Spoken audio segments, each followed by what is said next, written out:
오늘 8월 31일 8월의 마지막 화요일입니다. 8월 한 달에 많은 일들이 있었습니다. 코로나 4단계도 있었고 또 극심한 무더위도 있었고 여러 가지 많은 일들이 있었음에도 또 한 달이 지나갔습니다. 그동안 한 달 동안 수고 많으셨습니다. 마지막 마무리를 잘하는 귀한 하루 되시기를 바랍니다. 오늘 주신 말씀은 고린도전서 13장 5절 말씀입니다. 무례히 행치 아니하며 자기의 유익을 구하지 아니하며 성내지 아니하며 악한 것을 생각지 아니하며 4절에서 8절은 사랑에 대한 정의 여러 가지가 다 나옵니다만은 다 일일이 다루기는 시간이 너무 많이 걸립니다. 오늘 여기에서 특별히 자기의 유익을 구하지 아니하며 라는 말로 오늘 바보도 제 밥그릇은 챙길 줄 안다 라는 제목으로 같이 한번 나눠보도록 하겠습니다. 여기서 바울은 사랑은 자기의 유익을 굳이 아니한다, 유익을 챙기지 아니한다 라고 했습니다. 여기서 자기의 유익이라는 말보다는 제 몫으로 번역하는 것이 더 옳습니다. 성경 각주에서도 이것을 말하고 있습니다. 그래서 우리가 소위 말하는 바보도 제 밥그릇을 챙길 줄 안다 라는 말이 있습니다. 그만큼 사람은 제 몫 챙기기에 민감하다는 것입니다. 이것은 타고나는 것입니다. 사람 사이의 다툼이 어디에서 비롯됩니까? 바로 이와 같은 제목 챙기기에서 비롯되는 것입니다. 동물들도 사실은 마찬가지죠. 그들도 타고난 것이 뭡니까? 자기 목 챙기는 것입니다. 또 그것 때문에 동물들끼리 싸우고 죽고 하는 것입니다. 사실은 우리는 동물이기 전에 인간이고 우리는 하나님의 자녀이기 때문에 달라야 하는 것입니다. 어쩌면 제 권리에 대한 그 극대화로부터 사람 사이에는 다툼이 생기기 시작한 것입니다. 내가 가진 것이 남이 가진 것보다 작다는 것을 확인할 때 사람들은 불행해집니다. 정오하는 마음이 싹 틉니다. 이것을 메우기 위해서 해서는 안 될 일까지 쉽게 하게 되는 것입니다. 어떤 과정을 통해서든 자기의 권리가 침해당했다고 생각하면 그것을 되찾기 위해서 불법적인 일도 쉽게 행하는 것입니다. 그러므로 제 몫에 매여 있는 인생이라는 어떤 것인가요? 결국에는 영원히 불행한 것입니다. 그가 이 땅에서 할 수 있는 가치 있는 일이라는 것은 없습니다. 일평생 자기 몫을 찾기 위해 싸우듯이 살다 인생을 마감하는 것입니다. 그래서 사실은 오늘 사랑에서 자기의 유익을 구하지 아니한다는 이 말은 엄청나게 중요한 것입니다.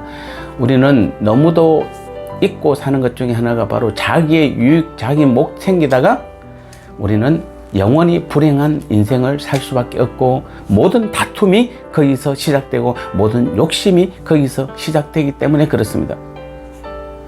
하나님의 사랑의 실체이신 우리 예수님을 보십시오. 예수님은 성부 하나님 앞에서 단 한 번도 자기의 목, 자기의 권리를 주장한 적이 없습니다.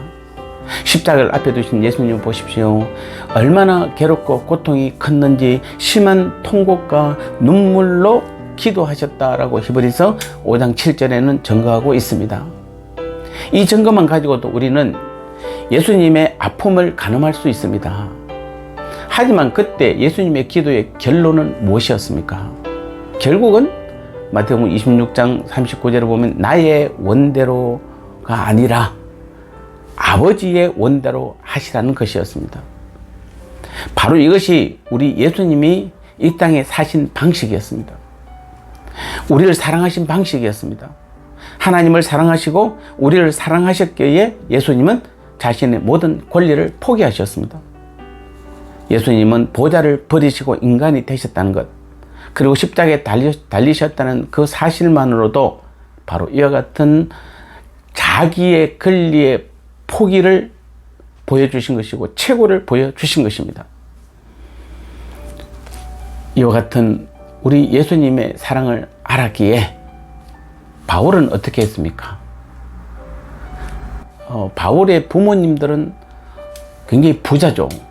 그 당시 로마 시민권을 돈으로 살 정도로 상당한 권력과 부를 가진 그들의 부모였지만은 바울은 예수님을 영접하고 나서부터는, 주님을 만나고 나서부터는, 그가 주인으로 영접하고 나서부터는 단 한 번도 자기 재산에 대해서 말한 적이 없습니다. 포기했다는 것입니다. 또 그는 다른 사도들과 같이 아내를 데리고 다닐 권리를 포기했습니다. 결혼했는지 안 했는지는 정확하지는 않습니다만 보편적으로는 안 했다고 말합니다. 바울도 그렇게 본다라면은 결혼해서 아내를 데리고 다니면서도 얼마든지 이 선교를 할 수 있음에도 그것까지도 포기했다라고 말합니다. 할 수만 있으면 자비랑으로 선교를 했습니다. 만일 형제를 실족해 한다면은 자기는 고기 먹는 것도 포기하겠다고 고백하고 있는 것입니다. 무엇을 말해주는지 아시겠습니까? 하나님의 사랑은 위대하게 하는 것입니다. 바로 이 사랑을 알았기에 삭개오는 재산의 절반을 내어놓고 마리아는 나도 옥합을 깨뜨렸고 바나바는 전 재산을 하나님께 드릴 수 있었던 것입니다. 그러므로 하나님의 사랑을 우리는 바로 아시기 바랍니다. 예수님의 자기 권리 포기를 기억하시기 바랍니다.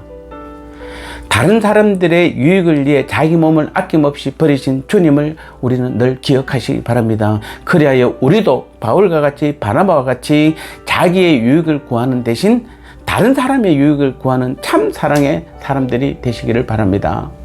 다시 한번 우리는 오늘 이 13장 5절 사랑의 정의에서 사랑은 자기의 몫을 챙기지 않는다라고 말합니다. 오늘 이 땅에 살 동안 다시 한번 우리는 교회 안에서도 여러분이 그 속한 곳에서든 여러분의 유익만 제 몫만 챙기기에 바쁜 그런 우리가 되지 말고 오늘도 주님처럼 바울처럼 많은 믿음의 선진들처럼 하나님의 사랑 가운데 거하고 주님을 주인으로 삼고 가는 우리들에게 있어서는 모든 이 온 우주가 다 하나님의 것이요 우리 것입니다. 놀랍도록 큰 것을 받은 우리가 너무 사소한 일에 조그만 일에 다툼하지 마시고 오늘도 담대한 믿음으로 큰 믿음으로 많은 사람들을 베풀며 나누어 줄 수 있는 우리 예수님과 같이 바울과 같은 그런 믿음의 삶을 살아가는 그러한 사랑을 실제로 실천하는 저와 여러분 되시기를 주님의 이름으로 축복합니다.